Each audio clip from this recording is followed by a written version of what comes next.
जय श्री कृष्ण दोस्तों, मेरा नाम है अजय कृष्ण वंशी।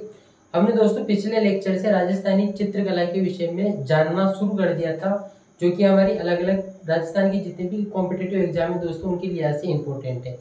तो हमने राजस्थानी चित्रकला का जो बेस है, जो नींव है, जो बेसिक डिटेल है, जो इंट्रोडक्शन है, उसके बारे में इससे पिछले वाले लेक्चर में बात कर ली थी। इसलिए दोस्तों अगर आप ये लेक्चर देख रहे हो तो इससे पहले आप जो पहला वाला लेक्चर है वो जरूर देख लेना, ताकि आपको कंफ्यूजन की स्थिति का सामना नहीं करना पड़े। दोस्तों पिछले वाले लेक्चर में हमने बात की थी कि राजस्थानी जो चित्रकला है उसको भौगोलिक तथा सांस्कृतिक आधार पर 4 स्कूल में डिवाइड किया गया है। पहला स्कूल दोस्तों हमने बताया था मेवाड़ स्कूल, दूसरा हमने बताया था दोस्तों मारवाड़ स्कूल, तीसरा हमने बताया था ढूंढाड़ स्कूल और चौथा हमने बताया था दोस्तों हाड़ौती स्कूल। यानी कि मेवाड़, मारवाड़, ढूंढाड़ तथा हाड़ौती स्कूल, इन 4 स्कूल में राजस्थानी चित्रकला को वर्गीकृत किया गया है भौगोलिक तथा सांस्कृतिक आधार पर। आज दोस्तों हमारी चर्चा का विषय है मेवाड़ स्कूल। यानी कि हम मेवाड़ स्कूल से शुरुआत कर रहे हैं। फिर मेवाड़ स्कूल में भी दोस्तों हमने चावंड शैली की बात की थी, उदयपुर शैली की बात की थी, नाथ द्वारा शैली की बात की थी, फिर देवगढ़ शैली की बात की थी। तो दोस्तों आज हमारी चर्चा का विषय है मेवाड़ स्कूल की उदयपुर चित्र शैली। इस उदयपुर चित्र शैली में दोस्तों चावंड चित्र शैली भी समाहित करके हम जानने की कोशिश करेंगे।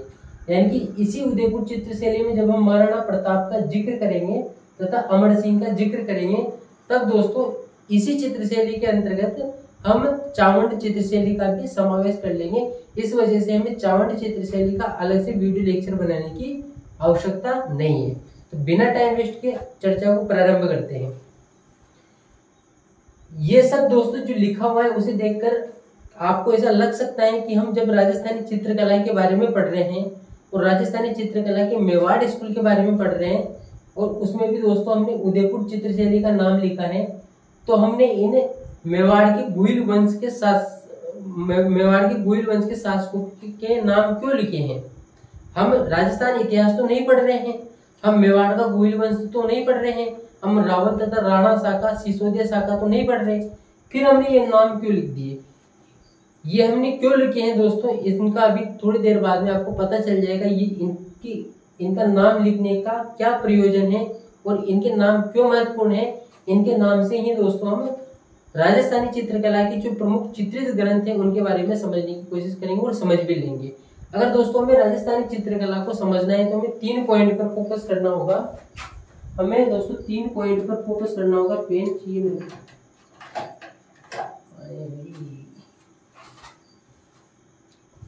दोस्तों। अगर हमें राजस्थानी चित्रकला को समझना है, कोई सी भी चित्रकला पढ़ेंगे दोस्तों, आज हम उदयपुर चित्र शैली की बात कर रहे हैं, कल हम नाथ द्वारा शैली की बात करेंगे, फिर हम देवगढ़ शैली की बात करेंगे।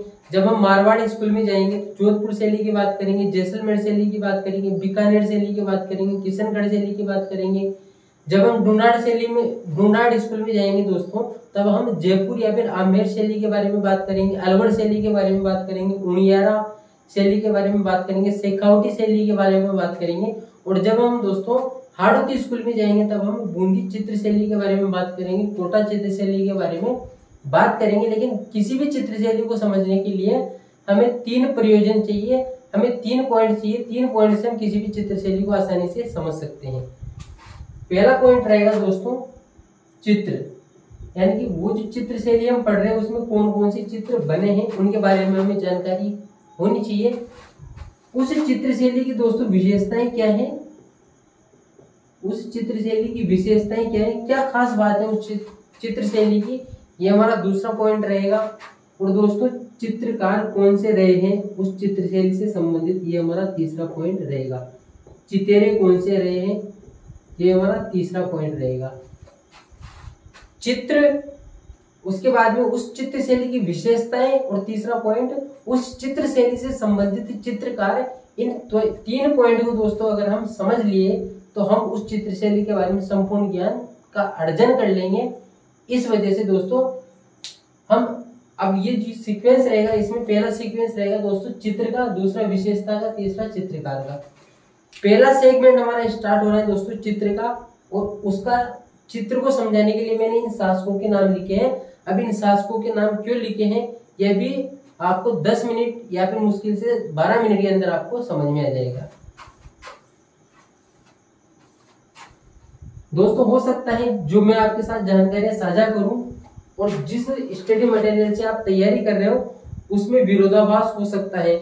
आप बोल सकते हो कि हमारी किताब में या फिर हमारी गाइड में तो ये लिखा है, हमारी कोचिंग के नोट्स में तो ये जानकारी लिखी है। लेकिन दोस्तों मैं फिर आपसे कहना चाहता हूँ, मैं हालांकि बहुत सारी बार मैं बोल चुका हूँ, मेरी जानकारियों का स्रोत राजस्थान तथा भारत सरकार की प्रमाणिक पुस्तक हिंदी ग्रंथ अकादमी है।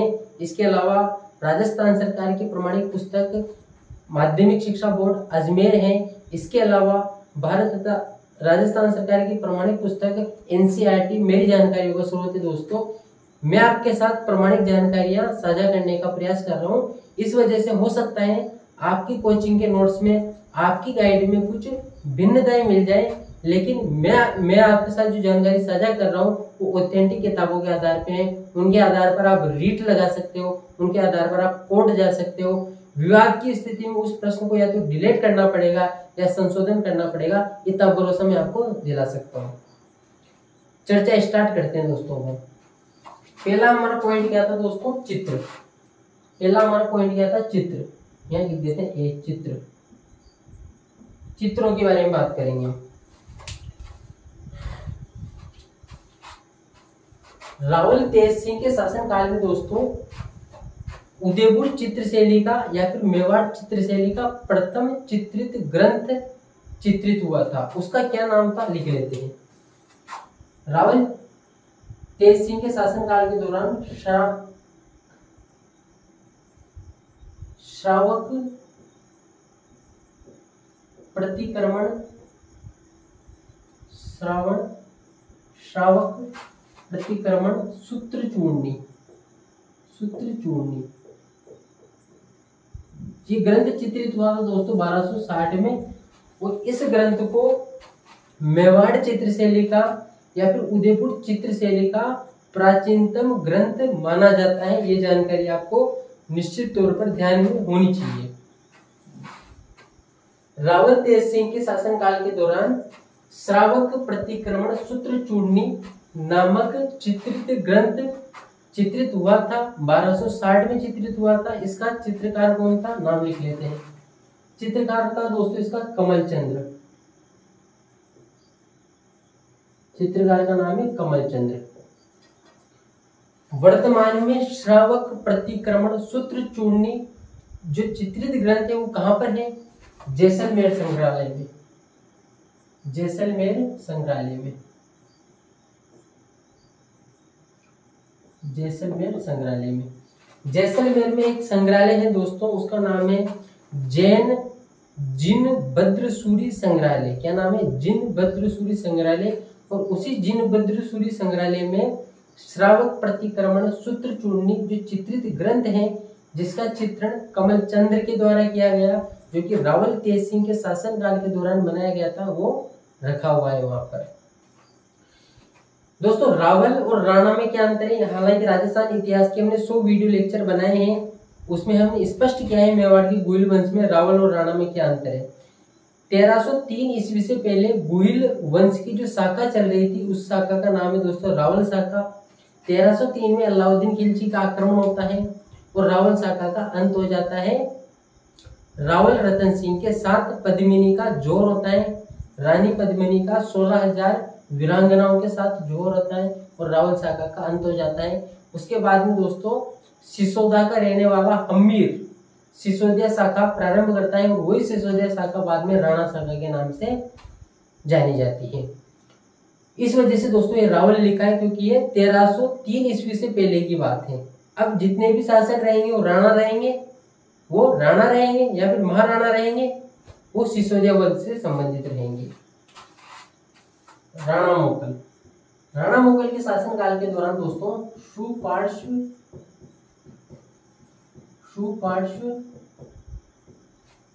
सुपार्श्वनाथ चरितम। राणा मुगल के शासनकाल के दौरान सुपार्श्वनाथ चरितम नामक चित्रित ग्रंथ चित्रांकित किया गया था। दोस्तों कई बार या फिर कई जगह पर इस सुपार्श्वनाथ चरितम को सुपार्श्वचरियम भी लिखा हुआ है, लेकिन आपको कंफ्यूज होने की जरूरत नहीं है, दोनों एक ही चीज है।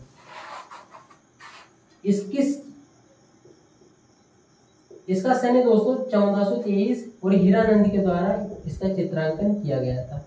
चित्रकार हीरानंद के द्वारा इसका चित्रांकन किया गया था। वर्तमान में कहाँ है? वर्तमान में कहाँ है दोस्तों?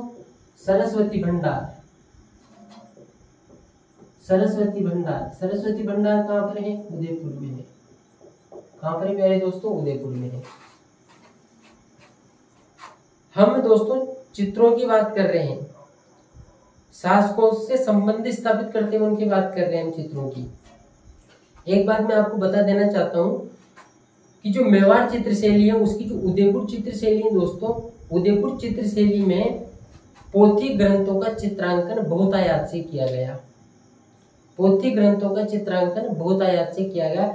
इस वजह से हमें एक लंबे अरसे तक पोथी ग्रंथों का ही चित्रांकन देखने को मिल रहा है। ये सभी क्या है दोस्तों? पोथी ग्रंथ हैं ये। उसके बाद दोस्तों महाराणा कुंभा के शासनकाल के दौरान चित्रकला के क्षेत्र में उल्लेखनीय वृद्धि हुई, उल्लेखनीय कार्य किया गया। हालांकि हम ऐसा कोई ग्रंथ वर्तमान समय में नहीं बता पा रहे हैं जो महाराणा कुंभा के शासनकाल के दौरान चित्रांकित करवाया गया था। बावजूद इसके महाराणा कुंभा कला तथा कटार के धनी शासक थे। कोई ऐसा किसी ग्रंथ विशेष का नाम न एनसीईआरटी में दिया हुआ है, न माध्यमिक शिक्षा बोर्ड में दिया हुआ है, न दोस्तों राजस्थान हिंदी ग्रंथ अकादमी की पुस्तक में दिया हुआ है। लेकिन हम सभी को पता है दोस्तों महाराणा कुंभा कला तथा कटार के धनी शासक थे और महाराणा कुंभा का शासनकाल उदयपुर या फिर मेवाड़ संपूर्ण मेवाड़ की जितनी भी कलाएं हैं दोस्तों उनका स्वर्ण काल माना जाता है। हालांकि उदयपुर चित्रशैली का स्वर्ण काल जगत सिंह प्रथम का स्वर्ण काल माना जाता है, लेकिन मैं सभी कलाओं की बात कर रहा हूँ तो सभी कलाओं के लिए तो महाराणा कुंभा का जो शासन काल है वो स्वर्ण काल माना जाता है, क्योंकि उन्होंने जो संरक्षण प्रदान किया था, जो भी आर्टिस्ट लोग थे, जो भी कलाकार लोग थे, जिस प्रकार का महाराणा कुंभा ने उनको संरक्षण प्रदान किया था वो अभूतपूर्व था। इस वजह से हम लिख सकते हैं दोस्तों महाराणा कुंभा के शासनकाल के दौरान उदयपुर चित्रशैली के विकास में अभूतपूर्व क्रांति घटित हुई, उल्लेखनीय वृद्धि हुई। कोई विशेष ग्रंथ का नाम प्रमाणित पुस्तकों में नहीं दिया हुआ है, इस वजह से मैं भी लिखना नहीं चाहता हूँ, आपके एग्जाम में आएगा भी नहीं। उदय सिंह के शासनकाल के दौरान दोस्तों कौन सा ग्रंथ चित्रांकित करवाया गया इसकी बात करेंगे हम। परिजात अवतरण। दोस्तों भागवत पुराण का एक किस्सा है। पारिजात वृक्ष जब निकलता है समुद्र मंथन से तो उसके ऊपर वो किस्सा है। उस पारिजात वृक्ष का अवतरण कैसे हुआ, वो पारिजात वृक्ष कैसे अस्तित्व में आया, इसके ऊपर जो चित्र अंकित किया गया, इसके ऊपर जो चित्र देखने को मिलता है उसका नाम है दोस्तों पारिजात अवतरण। और ये राणा उदय सिंह के शासन काल के दौरान दोस्तों हमें देखने को मिल जाता है। इसका समय है दोस्तों 1540 ईस्वी। चित्रकार कौन था दोस्तों? नानाराम। दोस्तों हमारा पहला पॉइंट है चित्र, दूसरा पॉइंट है विशेषताएं, तीसरा पॉइंट है चित्रकार। लेकिन दोस्तों आप सभी को देखकर आश्चर्य हो रहा होगा कि हम चित्र और चित्रकार दोनों साथ में ही पढ़ रहे हैं। तो जो तीसरा पॉइंट है वो पहले पॉइंट के साथ ही समानांतर रूप से आगे बढ़ रहा है। तो आपको अलग से याद करने की चित्रकारों की आवश्यकता नहीं पड़ेगी, यानी कि आपको दो पॉइंट ही ध्यान में रखने पड़ेंगे, चित्र और विशेषताएं, वहां पे आपकी बात खत्म हो जाएगी। महाराणा कुंभा के शासनकाल के दौरान दोस्तों कौन सा प्रसिद्ध चित्रित ग्रंथ देखने को मिलता है या फिर कौन सा प्रसिद्ध चित्र देखने को मिलता है? तो ढोला मारू। समय क्या था दोस्तों? 1592 ईस्वी। और जो चित्रकार था उसका क्या नाम था दोस्तों? उसका नाम था नसीरुद्दीन। दोस्तों इसी नसीरुद्दीन को कई जगह पर नसीरुद्दीन भी लिखा हुआ मिल जाएगा आपको, लेकिन एक ही बात है, नसीरुद्दीन या फिर नसीरुद्दीन। महाराणा प्रताप की जब राजधानी दोस्तों चावंड थी, तब उस समय उनके पास एक चित्रकार था जिसका नाम था दोस्तों नसीरुद्दीन। इस नसीरुद्दीन के द्वारा ढोला मालू नामक चित्र चित्रांकित किया गया 1592 ईस्वी में। तो क्या दोस्तों हम ये कह सकते हैं क्या कि ये जो चित्र संबंधित हैं ये चावंड चित्र शैली से संबंधित है, क्योंकि दोस्तों महाराणा प्रताप 1592 ईस्वी में कहाँ पर थे? चावंड में थे। उनकी राजधानी उस समय कौन सी थी? चावंड थी। ठीक है, तो एक लंबे अरसे तक मेवाड़ रियासत की राजधानी चावंड भी रही थी जब महाराणा प्रताप का संघर्ष का दौर चल रहा था अकबर के साथ। तो दोस्तों इसे हम उदयपुर चित्रशैली में भी मान सकते हैं और आप चावंड शैली में भी हम इसे मान सकते हैं। शुद्ध रूप से हम इसे चावंड शैली के अंदर रख सकते हैं। शुद्ध रूप से दोस्तों हम इसको चावंड शैली के अंदर रख सकते हैं। तो ये जानकारी भी आप ध्यान में रखना। और क्या है दोस्तों, उसके बाद में शासक है दोस्तों अमर सिंह। अमर सिंह कौन है? महाराणा प्रताप के पुत्र का नाम है अमर सिंह। इनके शासनकाल के दौरान दोस्तों रागमाला नामक ग्रंथ, राणा अमर सिंह के शासनकाल के दौरान रागमाला नामक जो चित्रित ग्रंथ है उसका चित्रांकन किया गया। कब किया गया दोस्तों? 1605 ईस्वी में। और किसके द्वारा किया गया दोस्तों? वापिस नसीरुद्दीन या फिर नसीरुद्दीन के द्वारा किया गया। अमर सिंह के शासनकाल के दौरान रागमाला नामक चित्रित ग्रंथ या फिर रागमाला नामक चित्रित ग्रंथ का चित्रांकन किया गया 1605 ईस्वी में किया गया और नसीरुद्दीन के द्वारा ही किया गया। नसीरुद्दीन दोस्तों एक प्रसिद्ध चित्रकार था जो कि मेवाड़ के महाराणाओं के साथ एक लंबे अरसे तक रहा था। महाराणा प्रताप ने उसको संरक्षण दिया था पहले, उसके बाद में महाराणा अमर सिंह के द्वारा भी नसीरुद्दीन को संरक्षण प्रदान किया गया था। उसके बाद दोस्तों सबसे इंपॉर्टेंट जगत सिंह प्रथम। क्यों इंपॉर्टेंट है दोस्तों ये, इसकी चर्चा हम करना चाहेंगे। पहला कारण ये है दोस्तों, राणा जगत सिंह प्रथम का काल उदयपुर चित्र शैली का स्वर्ण काल माना जाता है। स्वर्ण काल, राणा या फिर महाराणा जगत सिंह प्रथम का शासन काल उदयपुर चित्र शैली का स्वर्ण काल माना जाता है। ये जानकारी दोस्तों आपको निश्चित तौर पे होनी चाहिए। राजस्थान की अलग अलग प्रतियोगी परीक्षाओं में यहाँ से प्रश्न पूछे गए हैं कि उदयपुर चित्र शैली का स्वर्ण काल कौन से शासक के शासन काल को माना जाता है। दूसरी बात ये है दोस्तों कि क्या ये सन याद करने हैं क्या? ये वाला, ये वाला, ये वाला, ये वाला, ये वाला तो नहीं करने। सन याद करने की आपको आवश्यकता नहीं है। मैंने एक रेफरेंस के लिए लिख दिया है, लेकिन आपको सन याद रखने की आवश्यकता नहीं है।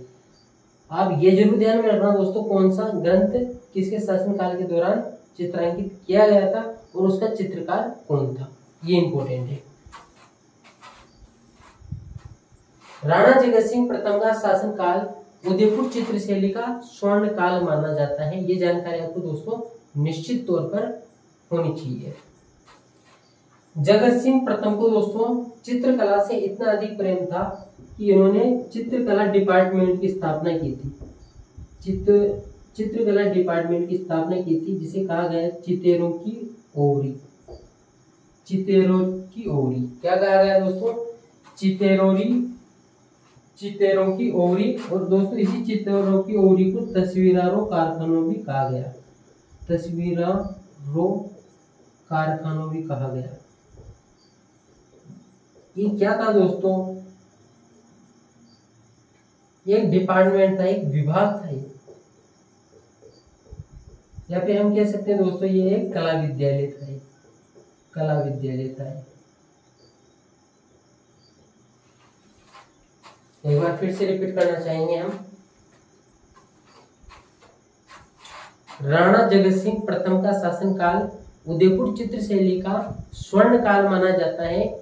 इन्होंने चित्र शैली को, उदयपुर चित्र शैली को प्रोत्साहन देने के लिए तथा उदयपुर चित्र शैली के चित्रकारों को संरक्षण प्रदान करने के लिए चितेरों की ओवरी नामक कला विद्यालय या फिर चितेरों की ओवरी नामक विभाग का गठन किया था, जिसमें दोस्तों वो एक डिपार्टमेंट था जहाँ पर चित्रकार लोग बैठते थे, चित्र बनाते थे।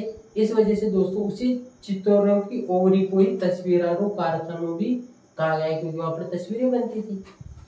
और जगत सिंह प्रथम का शासनकाली उदयपुर चित्रशैली का स्वर्ण काल माना जाता है। ये जानकारी आपको निश्चित तौर पर होनी चाहिए।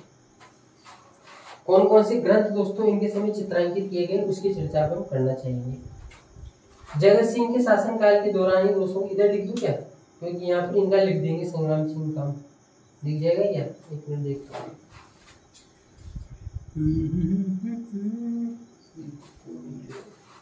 इनका भी दोस्तों इधर लिख देंगे हम, संग्राम सिंह का, इनका इधर लिख देंगे दोस्तों। अमर जगत सिंह प्रथम के शासनकाल के दौरान दोस्तों रसिक प्रिया, कौन सी प्रिया, रसिक प्रिया, गीत गोविंद, रसिक प्रिया, गीत गोविंद, भागवत पुराण, भागवत पुराण, रामायण। जगत सिंह प्रथम के शासनकाल के दौरान दोस्तों रसिक प्रिया, गीत गोविंद, भागवत पुराण तथा रामायण पर आधारित लघु चित्रों का चित्रांकन किया गया। इन पर आधारित दोस्तों लघु चित्रों का चित्रांकन किया गया, छोटे चित्रों का, लघु चित्रों का चित्रांकन किया गया। इनके शासनकाल के दौरान दोस्तों जो प्रसिद्ध चितेरे थे, जो प्रसिद्ध चित्रकार थे, वो कौन थे, वो भी महत्वपूर्ण है दोस्तों, कई बार एग्जाम में पूछा गया है, फिर पूछे जाने की संभावना है। तो मैं इधर लिख देता हूँ दोस्तों, प्रमुख चित्रकार कौन थे। एक का नाम है दोस्तों साहिबुद्दीन, कई जगह पे दोस्तों साहिबुद्दीन का नाम आपको साहिबुद्दीन भी मिल जाएगा, कंफ्यूज होने की आवश्यकता नहीं है। हिंदी ग्रंथ अकादमी में साहिबुद्दीन दिया हुआ है, माध्यमिक शिक्षा बोर्ड में भी साहिबुद्दीन ही दिया हुआ है, वही लिखा जो दोस्तों प्रमाणित पुस्तकों में दिया हुआ है, मैं अपनी तरफ से कुछ भी नहीं लिख रहा हूँ। इसके अलावा दोस्तों एक और नाम है मनोहर।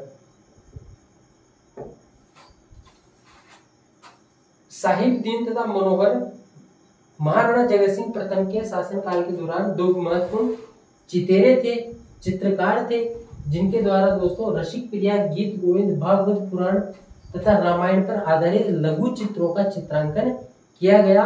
महाराणा जगत सिंह प्रथम का शासनकाल उदयपुर चित्रशैली का स्वर्ण काल माना जाता है। इन्होंने चित्रकला तथा चित्रकारों को संरक्षण प्रदान करने के लिए उदयपुर में चितेरों की ओवरी या फिर तस्वीरों कारखानों नामक डिपार्टमेंट स्थापित करवाया था, जहाँ पर चित्रकारों को बकायदा संरक्षण प्रदान किया गया था। और इसी वजह से दोस्तों राणा जगत सिंह प्रथम का शासनकाल उदयपुर चित्रशैली का स्वर्ण काल माना जाता है। अब दोस्तों हमारा अंतिम बचा है संग्राम सिंह सेकंड। इधर जगह नहीं बची है, नीचे आपको दिखेगा नहीं, मैं इधर लिख देता हूँ, एक एरो बनाया मैंने। दोस्तों अपने को चीजों को समझना है, साफ सफाई कितनी है उसे अपने को ज्यादा मतलब नहीं है। संग्राम सिंह सेकंड को मैंने इधर शिफ्ट कर दिया, आप इधर ही समझ लोगे, मुझे पता है आप सभी कंपटीशन की तैयारी करने वाले मजबूत प्रतिभागी योद्धा हो, जंग के मैदान में जा रहे हो आप ऐसी छोटी मोटी चीजों से घबराने वाले नहीं हो, आप योद्धा हो।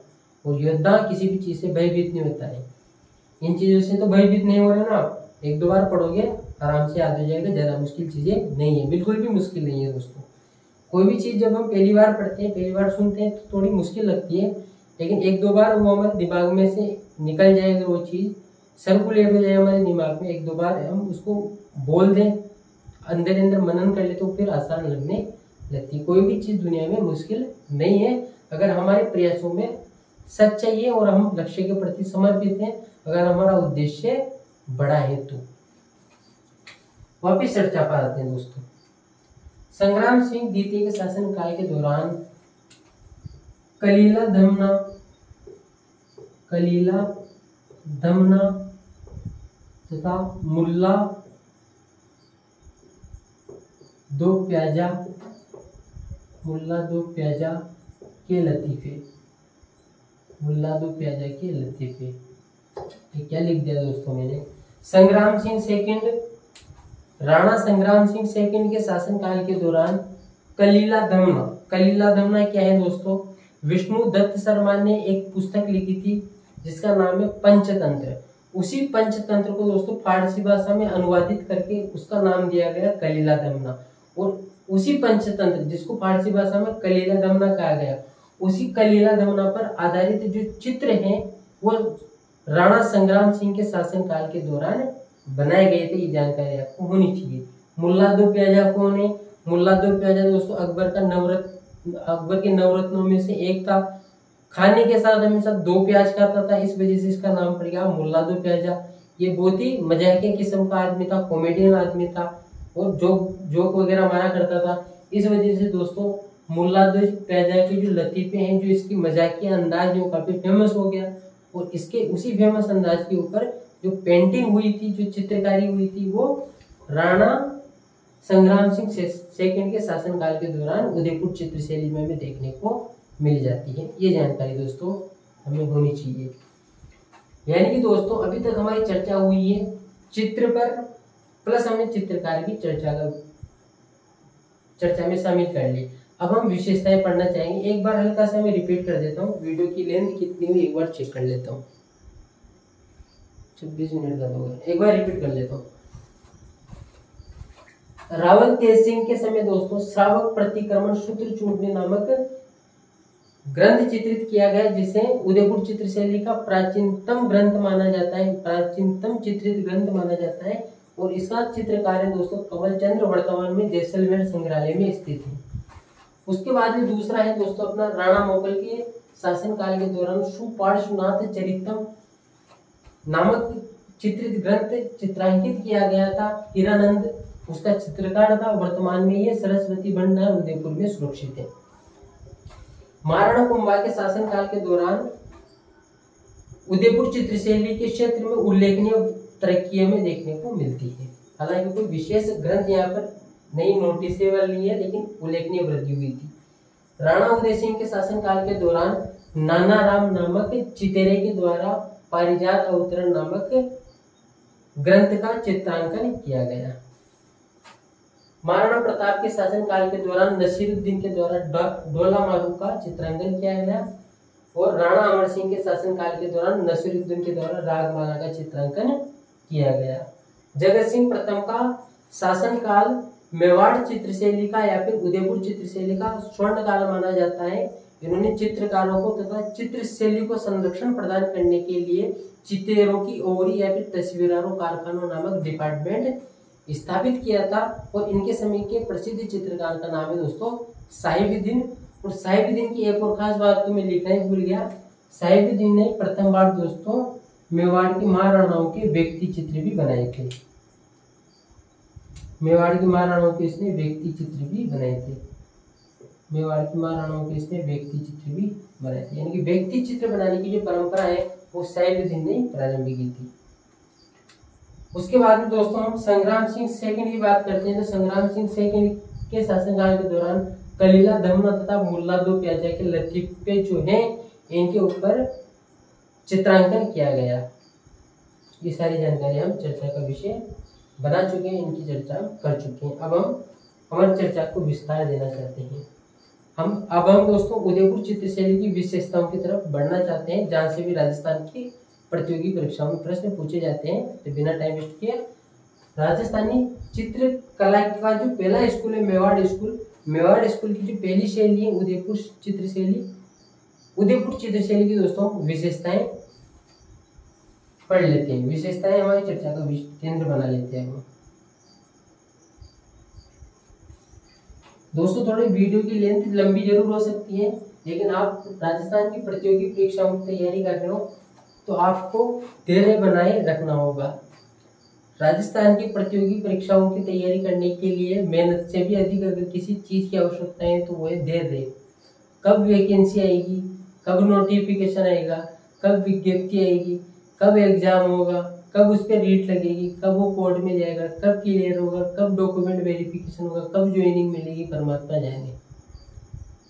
इस वजह से राजस्थान की वैकेंसीज की अगर आप तैयारी कर रहे हो, मैं तो खुद एक गवर्नमेंट कर्मचारी हूँ, सरकारी कर्मचारी हूँ राजस्थान सरकार के अंदर ही, लेकिन प्रक्रिया दोस्तों थोड़ी ढीली जाती है और हम भी उसी प्रक्रिया से निकल कर यहाँ तक पहुँचे हैं। इस वजह से अगर आप भी तैयारी कर रहे हो तो आपको धैर्य के साथ तैयारी करने की आवश्यकता है।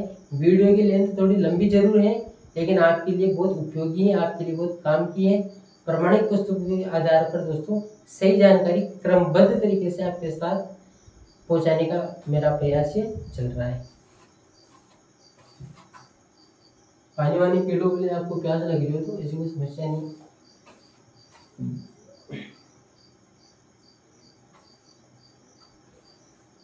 हालांकि ऑनलाइन में ये मजे रहते हैं, सामने वाला क्या कर रहा है पता थोड़ी चलता है। कोई टांगे फैला के बैठा है ना, कोई पता नहीं क्या कर रहा है, अलग अलग कारनामे है सबके। कोई मोबाइल एक हाथ में जैसे देख रहा है, कोई बातें भी करता चला जा रहा है। ऑनलाइन में हम विद्यार्थी को देख नहीं सकते, आप तो मुझे देख पा रहे हो अभी, लेकिन मैं आपको नहीं देख पा रहा हूँ। इन बातों की दोस्तों हम चर्चा करेंगे तो वीडियो और ज्यादा लंबा हो जाएगा, इस वजह से वापस हम मुद्दे पर आते हैं। उदयपुर चित्रशैली की विशेषताएं, क्या विशेषताएं दोस्तों इस शैली की। पहली विशेषता दोस्तों मैं लिखना चाहूंगा कि उदयपुर चित्रशैली में लाल, नीले, पीले, हरे, सफेद, लाल, नीले, पीले, हरे, सफेद रंगों का बहुत अधिक मात्रा में प्रयोग किया गया है। ये पहली विशेषता है। दूसरी विशेषता ये है दोस्तों कि जो शिकार के दृश्य हैं उदयपुर चित्रशैली में, जो शिकार के दृश्य हैं दोस्तों, उस शिकार के दृश्य 3D में बनाने की कोशिश की गई है या फिर 3D में वो बनाए गए हैं। दूसरी विशेषता हम ये लिख सकते हैं। तीसरी विशेषता दोस्तों हम लिख सकते हैं कि राजस्थानी उदयपुर चित्रशैली में जब पर्यावरण का वर्णन किया गया, जब पर्यावरण या फिर जो हमारा परिवेश है उसके जब चित्र बनाए गए, तब दोस्तों उसमें कदम्ब के वृक्ष, वृक्षों में कदम, पशु में हाथी, हाथी का ज्यादा प्रयोग हुआ, वृक्ष में कदम का अधिक प्रयोग हुआ, पक्षी में चकोर पक्षी का अधिक प्रयोग देखने को हमें मिल जाता है। कदम्ब का वृक्ष, हाथी और चकोर पक्षी, इनका प्रयोग दोस्तों में अधिक मात्रा में देखने को किसमें मिलता है, उदयपुर चित्रशैली में देखने को हमें मिलता है। चौथी विशेषता दोस्तों हम लिख सकते हैं, जो हम पहले भी चर्चा कर चुके हैं, कि पोथी ग्रंथों का अधिक यहाँ पर चित्रांकन हुआ है। पोथी ग्रंथों का अधिक चित्रांकन हुआ है। उदयपुर चित्रशैली की हम विशेषताओं की चर्चा कर रहे हैं। पहली विशेषता दोस्तों हम लिख सकते हैं, लाल, नीले, पीले, हरे तथा सफेद रंगों का अधिक प्रयोग हुआ है। शिकार के दृश्य 3D में बनाने की कोशिश की गई और 3D में बनाए भी गए हैं। कदम्ब वृक्ष, हाथी और चकोर, इनका ज्यादा चित्रांकन हमें देखने को मिलता है। पोथी ग्रंथों का चित्रांकन हमें अधिक मात्रा में देखने को मिलता है। अब दोस्तों सबसे महत्वपूर्ण विशेषता की बात करते हैं। पुरुष जो बनाए गए थे, वो पुरुष किस प्रकार से बनाए गए थे, पुरुषों का चित्रांकन किस प्रकार से किया गया। तो छोटा कद रखा गया, छोटा कद, गठीला बदन, गठीला शरीर, बड़ी आंखें या फिर बड़ी मूछें। इसके अलावा दोस्तों बड़ी आंखें, आंखें बड़ी बड़ी, मूछें बड़ी बड़ी, कद लेकिन छोटा, गठीला शरीर, बड़ी मूछें, बड़ी आंखें, साफा, लंबा साफा दोस्तों, लंबा साफा। और दोस्तों पगड़ी, पगड़ी में भी कौन सी, उदयपुरी पगड़ी।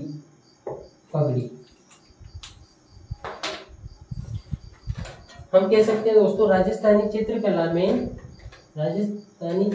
में पुरुष का जो कद है वो छोटा बनाया गया, गठीला बदन यानी कि थोड़ा बाहुबली टाइप, कद छोटा लेकिन मूछें बड़ी मूछें और आंखें बड़ी, साफा लंबा और पगड़ी सर पर। ये पुरुष के जो चित्र बनाए गए उनकी विशेषताएं हैं। अब दोस्तों जो स्त्री के चित्र बनाएंगे उनकी क्या विशेषता है, उनकी भी तो चर्चा करना चाहेंगे। यहाँ पर भी दोस्तों छोटा कद, मछली के जैसी आंखें, मछली जैसी आंखें यानी कि मीनाकृत आंखें दोस्तों, मीनाकृत आंखें, मीनाकृत आंखें, मीनाकृत नयन, आंखें की जगह नयन लिख देते हैं, मीनाकृत नयन। इसके अलावा दोस्तों लंबी सीधी नाक, लंबी सीधी नाक, राजस्थानी आभूषण, राजस्थानी आभूषण व वेशभूषा, व वेशभूषा से सुसज्जित, सुसज्जित से सुसज्जित। उदयपुर चित्र शैली में दोस्तों जो स्त्री का चित्रांकन किया गया वो काफी सरल भाव से किया गया। कद छोटा था, मछली की जैसी आंखें बनाई गई थी, लंबी सीधी नाक थी, राजस्थानी आभूषण और राजस्थानी वेशभूषा में उस महिला को बड़ा सुसज्जित और सुंदर दिखाया गया है। तो ये दोस्तों राजस्थानी, ये दोस्तों उदयपुर चित्र शैली की विशेषताएं हो गई। लाल, नीले, हरे व सफेद रंग का प्रयोग शिकार के दृश्य 3D में बनाए गए। कदम, हाथी व चकोर का ज्यादा चित्रांकन देखने को मिलता है। पोथी ग्रंथों का अधिक चित्रांकन देखने को मिलता है। पुरुषों का कद छोटा, गठीला शरीर, बड़ी मूछें, बड़ी आंखें, लंबा साफा, पगड़ी सर पर। स्त्री छोटा कद, मछली की जैसी आंखें, लंबी सीधी नाक, राजस्थानी आभूषण व राजस्थानी वेशभूषा से सुसज्जित। अब दोस्तों आज की चर्चा का हमारा जो अंतिम पॉइंट है जिसके बारे में हम थोड़ी देर पहले भी चर्चा कर ही चुके थे, उसको एक बार फिर से चर्चा का विषय बनाना चाहेंगे कि प्रमुख चित्रकार कौन से थे। हालांकि हमने अधिकांश कवर कर लिए, फिर भी मैं एक बार फिर इसको संज्ञान में लेना चाहता हूँ। पहला दोस्तों हम लिख ही सकते हैं कमलचंद्र, कोई दिक्कत थोड़ी है आपको, कमलचंद्र लिखते हैं अगर हम तो। कौन सा ग्रंथ का चित्रांकन किया था दोस्तों? श्रावक प्रतिक्रमण सूत्रचूड़नी। हीरानंद कौन सा ग्रंथ का चित्रांकन किया था दोस्तों? सुपार्श्वनाथ चरितम। नानाराम कौन सा ग्रंथ का चित्रांकन किया था दोस्तों? नानाराम के द्वारा परिजात अवतरण। ढोला मारू के नसीरुद्दीन इसके द्वारा दोस्तों ढोला मारू और रागमाला अमर सिंह के शासनकाल के दौरान। एक दोस्तों हम साहिबदीन लिख सकते हैं, बिल्कुल लिख सकते हैं। और दोस्तों हम लिख सकते हैं मनोहर, साहिबदीन के साथ मनोहर भी था। और हम लिख सकते हैं दोस्तों कृपाराम, गंगाराम,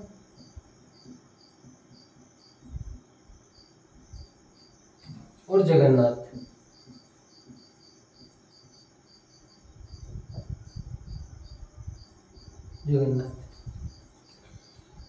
उदयपुर चित्र शैली के जो प्रसिद्ध चित्रकार रहे उनके नाम लिख दिए दोस्तों मैंने। कमलचंद्र, हीरानंद, नानाराम, नसीरुद्दीन या फिर नसीरुद्दीन, साहिबदीन, मनोहर, कृपाराम, गंगाराम, जगन्नाथ। इनमें दोस्तों अगर आप जगन्नाथ को ध्यान, मैं तो नहीं बोलूंगा कि आपको क्या ध्यान रखना है क्या नहीं रखना है, क्योंकि आजकल दोस्तों भरोसा नहीं है कि कहाँ से प्रश्न बन जाए। इस वजह से मुख्य तो दोस्तों जैसे यही है कि जैसे नसीरुद्दीन महत्वपूर्ण है, साहिबदीन महत्वपूर्ण है, मनोहर महत्वपूर्ण है दोस्तों, नानाराम महत्वपूर्ण है। चार तो बहुत ज्यादा महत्वपूर्ण। बाकी फिर भी आपकी नजर इन और ऊपर भी होनी चाहिए। एक बार सरसरी नजर से आपको थोड़ी बहुत बेसिक जानकारी होनी चाहिए। तो कई बार ऐसा प्रश्न बन जाता है दोस्तों कि उदयपुर चित्र शैली से निम्न में से कौन सा चित्रकार संबंधित नहीं है। अब वहाँ पर इस प्रकार के क्वेश्चन आते हैं, ये वाले ऑप्शन डाल देते हैं। अगर हमें जानकारी नहीं हो तो हमारे साथ समस्या खड़ी हो जाती है। इस वजह से मैंने सारे लिख दिए। जानकारी इनकी भी होनी चाहिए, ज्यादा फोकस नानाराम, नसीरुद्दीन, साहिबुद्दीन और मनोहर पर रखना। तो दोस्तों आज की चर्चा को हम यहीं पर समाप्त करते हैं। वीडियो काफी लंबा हो चुका होगा मुझे पता है, लेकिन अगर फिर भी आपने धैर्य पूर्वक इस पूरे लेक्चर को अटेंड किया है, देखा है, तो निश्चित तौर पर दोस्तों आपको उदयपुर चित्र शैली में कोई भी प्रश्न गलत होने की संभावना नहीं के बराबर है। लेक्चर को शुरू से अंत तक देखने के लिए आपका बहुत बहुत धन्यवाद। Thank you very much. मिलते हैं दोस्तों इसके बाद में नेक्स्ट लेक्चर में राजस्थानी चित्रकला के मेवाड़ स्कूल की उदयपुर शैली की बात में अब नाथ द्वारा शैली की बात करेंगे अगले वीडियो लेक्चर में। वो इतना ज़्यादा वो लेक्चर दोस्तों इतना अधिक लंबा नहीं रहेगा, शॉर्ट ही रहेगा वो। इसी वजह से घबराने की जरूरत नहीं है, क्योंकि इसमें जानकारियाँ ज़्यादा थी, इस वजह से ये ज़्यादा लंबा हो गया। लेकिन इसके बाद वाले वीडियो लेक्चर इतने लंबे नहीं होंगे, तो आपको घबराने की बिल्कुल भी आवश्यकता नहीं है। Thank you very much. जय श्री कृष्ण।